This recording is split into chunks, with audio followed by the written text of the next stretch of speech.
वो black magic करती थी, वो खून से मांग भरती थी, वो खुद को पार्वती कहती थी, वो कत्ल के बाद नाचती थी। मिडनाइट मर्डर की दिल दहला देने वाली दास्तान। ये रिश्तों के कत्ल की वो कहानी है जिसने देश भर में खलबली पैदा कर दी है। मेरठ की मुस्कान ने सदी की सबसे बड़ी हेट स्टोरी की स्क्रिप्ट अपने बॉयफ्रेंड के साथ मिलकर लिखी। उसे अपने पति सौरभ, जो हद से ज्यादा उसे प्यार करता था, उसका गला काट कर क्लाइमैक्स तक पहुंचाया। और सिर्फ गला ही नहीं काटा, उसने सौरभ की बॉडी के 4 टुकड़े किए। पहले सीने पर बैठकर उसके दिल पर 3 बार चाकू से वार किया, फिर सिर धड़ से अलग किया, उसके बाद कलाई पर से दोनों हाथ काटे और फिर दोनों पैर। ऐसी क्रूर हत्या, ऐसी बर्बरता, इतनी दरिंदगी, इतनी हैवानियत मुस्कान ने अपने पति के साथ क्यों की? सौरभ मर्चेंट नेवी में था, अच्छा कमाता था, घर परिवार से सुखी था, एक फूल सी बेटी थी जिसका नाम पीहू है। फिर अचानक एक दिन सौरभ की खून की प्यासी क्यों हो गई मुस्कान?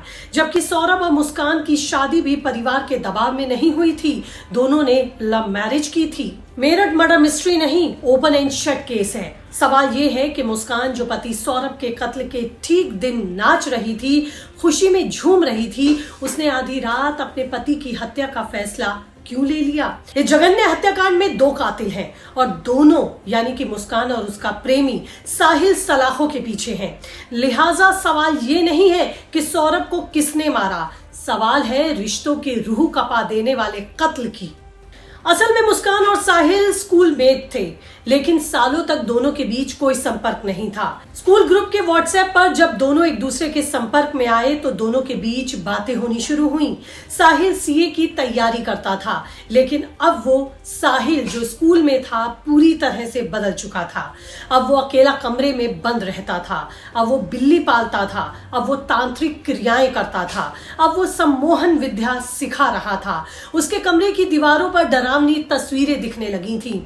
मुस्कान के साथ संपर्क में आने के बाद दोनों के बीच लंबी लंबी बातें होने लगी। फोन पर मैसेजेस बॉक्स भरने लगे। साहिल के दिल में मुस्कान को पाने की हसरत पनपने लगी और मुस्कान भी साहिल की ओर खिंचती चली गई। दोनों का घर भी 800 मीटर की ही दूरी पर था और सौरभ 800 किलोमीटर दूर नौकरी में बिजी था। साहिल ने मुस्कान पर जाल फेंकना शुरू किया। वो उसे ब्लैक मैजिक के बारे में बताता था। वो कहता था कि वो अपनी मरी हुई माँ से बातें करता है। अब मुस्कान भी उसका साथ देने लगी। वो साहिल की मरी हुई माँ बनकर उससे बातें करने लगी। यहाँ तक कि मुस्कान की हरकतें भी बदलने लगी। वो सिंदूर से काला जादू करने लगी, उर्दू में लिखने लगी। मुस्कान पर अब साहिल का जादू चल चुका था। साहिल मुस्कान को समझाने लगा कि उसकी माँ ने कहा है कि वो दोनों शादी कर ले। मुस्कान पहले से तैयार बैठी थी। लोकलाज की चादर तो उसने कब की उतार फेंकी थी। प्यारी सी पीहू तो कब के लिए उसके कलेजे से दूर हो चुकी थी। साहिल और मुस्कान ने प्लान तैयार किया। प्लान था सौरभ के वध का। चाकू से दिल पर 3 बार वार करना, सिर को धड़ से अलग करना, हाथ को कलाई के पार से काटना, दोनों पैरों को काटना, कटे हुए सिर को साहिल के कमरे में ले जाना और फिर सौरभ के बेडरूम में उसे छिपा देना। तो साहिल और मुस्कान ने तय किया कि सौरभ की हत्या करने के लिए पहले उसे बेहोश करना होगा। प्लान के मुताबिक सौरभ की मां ने जो कोफ्ते बनाए थे, मुस्कान ने उसमें बेहोशी वाली दवा मिला दी। सौरभ खाकर सोने चला गया। मुस्कान ने उसे चेक किया तो वो बेसुध था। मुस्कान ने साहिल को फोन किया, आ जाओ। दोनों सौरभ के बिस्तर पर आसपास बैठे, गांजे का दम लगाया और साहिल ने किचन से 2 चाकू लेकर मुस्कान को दे दिया। कहा, सौरभ का वध तुम्हें ही करना होगा। मुस्कान तैयार थी। उसने चाकू को सौरभ के दिल के पार रखा। मुस्कान के हाथ हिलने लगे तो साहिल ने मुस्कान का हाथ थाम लिया। दोनों ने चारों हाथों से सौरभ के दिल पर 4 बार चाकू से वार किया। सौरभ बेसुध पड़ा था, चीख भी नहीं निकली। उसके बाद साहिल और मुस्कान ने उसका सिर धड़ से अलग कर दिया, फिर दोनों हाथ और दोनों पैर। उसके बाद पहले से ऑनलाइन मंगाए गए बैग में सौरभ की बॉडी रखी गई, लेकिन सिर नहीं। सिर साहिल अपने घर ले गया और दोनों वहीं सो गए बिना किसी चिंता के, किसी मलाल के।